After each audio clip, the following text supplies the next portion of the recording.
नाज़रीन अस्सलाम वालेकुम। डॉक्टर दानिश रियल फोकस के साथ हाजिर है। वज़ीर आज़म या शहबाज शरीफ जो हैं वो बहुत परेशान हैं और यकीन परेशान उनको होना भी चाहिए। एक ऐसी हुकूमत उन्होंने ली है जो बेसाखियों पे कायम है। MQM से उन्होंने इत्तेहाद किया हुआ है, पाकिस्तान इस्तेहकाम पार्टी से, बाप पार्टी से, बहुत सारी जमातों से इन्होंने मिलकर एक हुकूमत बनाई है। और सबसे ज़्यादा ये है कि उनको जो परेशानी है वो ये है कि पाकिस्तान पीपल्स पार्टी PMLN की हुकूमत का हिस्सा नहीं है, लेकिन वज़ीर आज़म बनाने में पीपल्स पार्टी ने उनको सहारा दिया है। PMLN के बड़े अहम तरीन सीनियर लोग ये कहते हैं कि ये बड़ा नुकसान का सौदा है PMLN के लिए, क्योंकि हुकूमत दे तो दी है पीपल्स पार्टी ने, लेकिन उनकी नीयत सही नहीं है। क्योंकि अहम तरीन ओहदे उन्होंने ले लिए हैं, आके सदर के ओहदे पर बैठ गए हैं आपके आसिफ जरदारी। अच्छा, आरिफ अलवी और आसिफ जरदारी में बड़ा फ़र्क है। आसिफ जरदारी के बारे में कहा जाता है कि बड़े खिलाड़ी हैं और ज़ाहिर एक ऐसी जमात के भी वो सरबराह हैं जो ऑलरेडी सिंध में हुकूमत बनाई हुई है, बलूचिस्तान में हुकूमत बनाई हुई है और पार्लियामेंट के अंदर उसके जो सीटें हैं, जितनी भी सीटें हैं, उसकी बुनियाद पर यह हुकूमत खड़ी हुई है। तो आप सोचें कितने ताकतवर होंगे। आरिफ अलवी साहब तो ना इतने बड़े खिलाड़ी थे और ना उनकी पोजीशन ऐसी थी कि जी हुकूमत जो चल रही थी वो उनके सहारे पे चल रही थी। फिर भी उन्होंने हुकूमत को टफ़ टाइम दिया। तो आसिफ अली जरदारी कितना टफ़ टाइम देंगे, इस बात का एहसास PMLN वालों को है। PMLN वाले ये कहते हैं, क्योंकि एक तरफ मियाँ नवाज शरीफ साहब को वज़ीर आज़म आना था, नहीं लाए, शहबाज शरीफ आ गए और ये हादसा एक है जो PMLN के अंदर एक ज़ख़म की सूरत में उभर रहा है। अच्छे खासे PMLN के जो सीनियर लोग हैं, वो जो PMLN में ग्रिप रखते हैं, वो इस बात पे शदीद नाराज़ हैं कि मियाँ नवाज शरीफ साहब को एक पूरी प्लानिंग के तहत PMLN के लोगों के ज़रिए, क्योंकि मैं बहुत पहले ये बता चुका था, अगर आपने सुना होगा, कि PMLN का एक बहुत बड़ा ग्रुप ये चाहता है कि नवाज शरीफ वज़ीर आज़म ना बने, वो आपके पीछे बैठ के सियासत करें और शहबाज शरीफ बने। क्यों? क्योंकि वो ये कहते हैं कि मियाँ नवाज शरीफ वज़ीर आज़म बनेंगे, फिर टकराव होगा इस्टेब्लिशमेंट से और हम इस पोजीशन पे नहीं है कि हम जेल जाएं, हम बहुत सीनियर हो चुके हैं और अब पार्टी की वो पोजीशन पे नहीं है। ये उनका कहना था। ये उस वक्त कहना था जब वज़ीर आज़म का डिसाइड नहीं होता, जब इलेक्शन का भी इलेक्शन के प्रोसेस चल रहे थे। तो गोया शहबाज शरीफ साहब की परेशानी अपनी जगह है, क्योंकि मियाँ नवाज शरीफ साहब की मुखालफत है बड़ी, इस वक्त अंदर से सख्ती है, नाराज़गी है। वो ये समझते हैं कि मुझे आउट करने में शहबाज शरीफ समेत लोगों का काम है। मुझे बड़ी ख़ूबसूरती से आउट किया गया है, बाहर निकाला गया है, वज़ारत उज़्मा का पूरा आपके कैनवस बनाया गया, पूरा माफ़ी चाहता हूँ, पूरा। देखिए ना, बड़े अफसोस की बात है, इसमें कोई शक नहीं है, मियाँ नवाज शरीफ साहब से आप इख्तलाफ रखें, लेकिन जब आप उनको लंदन से लेके आ रहे हैं, प्रोटोकॉल दे रहे हैं, उनको बताया गया कि आप चौथी दफ़ा वज़ीर आज़म होंगे, जल्द से हुए, उसमें नारे लगे, बड़े बड़े इश्तहारात हुए, ये कहा गया कि मियाँ नवाज शरीफ साहब आ रहे हैं, इस गिरती हुई पाकिस्तान की मुआशी हालात को वही दुरुस्त कर सकते हैं, वाहिद वो हैं, वही लीडर हैं, वही कायद हैं। और इतना चूरन बेचा है, ख़ुद PMLN ने चूरन बेचा, किसी और ने नहीं बेचा, PMLN ने बेचा। अब उस शख्स को जब वो वज़ीर आज़म बनने की पोजीशन पे आया तो आपने उसे हटाकर शहबाज शरीफ को बना दिया। क्या लोग बेवकूफ़ हैं? नहीं समझते, सब जानते हैं, सब समझते हैं। मियाँ नवाज शरीफ साहब को अब इस बात का यकीन है कि मुझे सिर्फ लाया गया था आपके इलेक्शन के लिए, लेकिन डिसाइड पहले ही से था कि शहबाज शरीफ को वज़ीर आज़म बनाया जाए। तो अब उनके अपने लोग मियाँ नवाज शरीफ साहब के साथ खड़े हैं और देखें मीडिया में किस किस्म की गुफ्तगू आ रही है। जिस दिन मियाँ नवाज शरीफ साहब फटेंगे उस दिन सामने आ जाएगा। मजबूर ये हो गए हैं कि उनकी सबसे अहम मीरास यानी उनकी बेटी जो है वो आपके उसको वज़ीर आला बना दिया है और ज़बान बंद करवा दी है।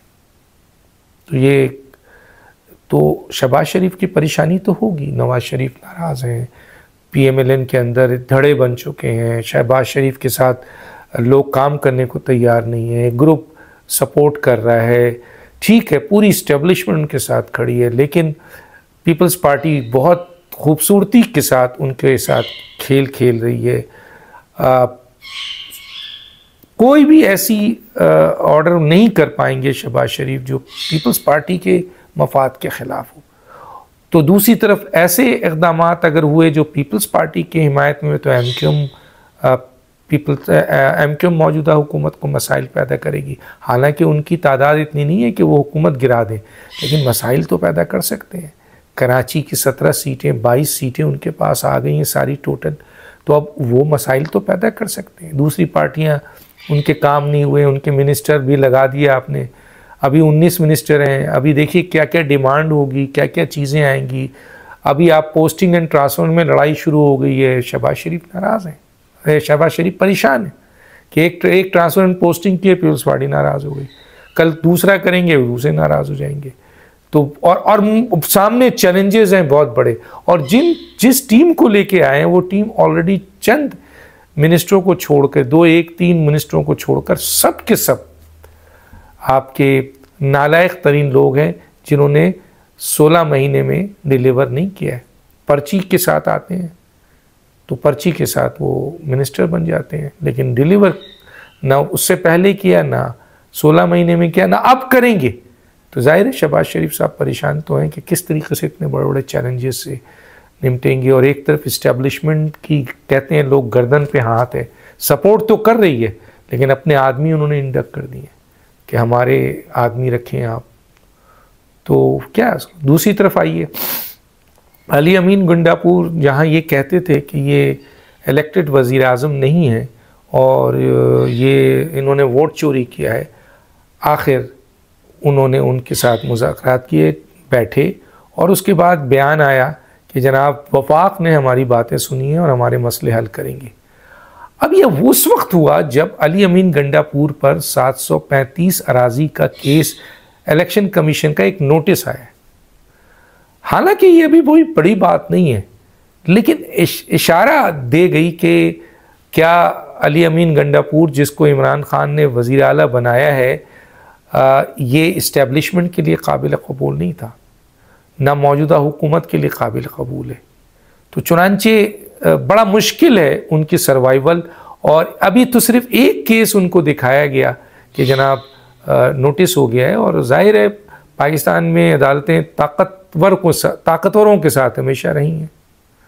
अब आप ये देख लें जो सुन्नी इत्तेहाद की जो पेशावर हाई कोर्ट ने फैसला दिया है, अब लोग कहेंगे देखे जी 5 रुकनी बेंच ने पेशावर के फैसला जो है वो सुन्नी इत्तेहाद के अगेंस्ट गया, उनका आईनी मसला नहीं था। नहीं, क्या इससे पहले जो 5 रुकनी बेंच सुप्रीम कोर्ट की नवाज शरीफ को तायात नायल किया था, सुप्रीम कोर्ट का, वो सही फैसला था?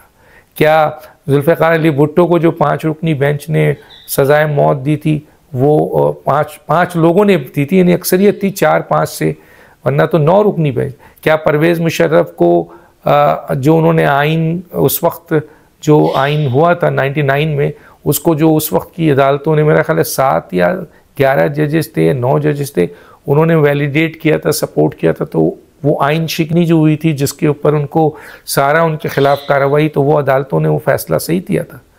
तो कोई अगर ये कहे कि जनाब 5 रुकनी बेंच ने फ़ैसला दिया है तो ये फ़ैसला ठीक है, ये फ़ैसला है, लेकिन ये क्राइटेरिया नहीं है कि अदालतें फ़ैसला सही देती हैं। अगर देती हैं तो फिर 5 रुकनी सुप्रीम कोर्ट का फ़ैसला कहाँ है जो फारिग कर दिया गया, आपके खुद सुप्रीम कोर्ट ने किया तायात नायली का, तो फिर वो 5 रुकनी बेंच सुप्रीम कोर्ट की उस वक्त उसको क्या कहेंगे? और फिर इसी तरह और भी बहुत सारे फ़ैसले हैं जिसमें बड़ी बेंच ने छोटे बेंच के फ़ैसले को ख़त्म कर दिया। तो इसलिए ये कहना कि जी 5 रुकनी बेंच ने कह दिया है तो वो हाँ फैसला आ गया है तो अब उस पर आप वो फैसला चलेगा उस वक्त तक जब तक सुप्रीम कोर्ट उसका फैसला ना करे। लेकिन अगर राय पूछा जाए तो आईनी और कानूनी तौर पर सुन्नी इत्तेहाद का ये हक़ था, उन्हें देना चाहिए था, आइन में कहीं कदगन नहीं है। लेकिन बाहर अदालतें इख्तियार रखती हैं, दे दिया। तो अब क्या ये जो अली अमीन गंडापुर इस प्रेशर में आके उन्होंने डील किया, क्या इमरान खान साहब जो हैं उनकी रजामंदी है? बड़ा सवाल है, क्योंकि ये फैसला उस वक्त हुआ है जब इमरान खान से मुलाकात का मना कर दिया गया, नहीं हुई, क्योंकि वो थ्रेट था उनको।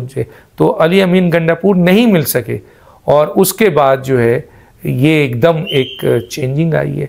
तो आया ये उस प्रेशर का नतीजा है, अली अमीन गंडापुर कॉम्प्रोमाइज़ कर गए हैं, या वाकई उनका ये अच्छा अंदाज़ है कि वफाक के साथ मिल के चलें और इसमें इमरान खान साहब की क्या इनडायरेक्टली रजामंदी है, या आगे चल के सिचुएशन सामने आएगी। डॉक्टर दानिश को याद दीजिए। अल्लाह हाफ़िज़।